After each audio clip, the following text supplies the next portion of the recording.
தன்னுடன் பயிலும் சக மாணவியை பகடிவதை செய்து அந்த மாணவியின் கை கால்களை கட்டி பள்ளியின் கழிப்பறையில் போட்டுவிட்டு சென்ற மாணவி நாளை புதன்கிழமை சுங்கைப்பட்டாணி மஜிஸ்ட்ரேட் நீதிமன்றத்தில் குற்றஞ்சாட்டப்படவிருக்கிறார்.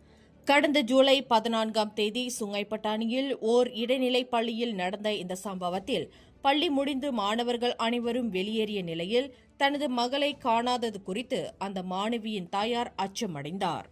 பின்னர் பாதுகாவலரின் அனுமதி பெற்று ஓர் ஆசிரியரின் உதவியுடன் பள்ளியின் வகுப்பறைகளில் தேடிய அந்த மாது கடைசியில் தனது மகள் கை கால்கள் கட்டப்பட்ட நிலையில் தனியொரு நபராக பள்ளி கழிப்பறையில் கிடந்ததைக் கண்டு அதிர்ச்சிக்குள்ளானார்.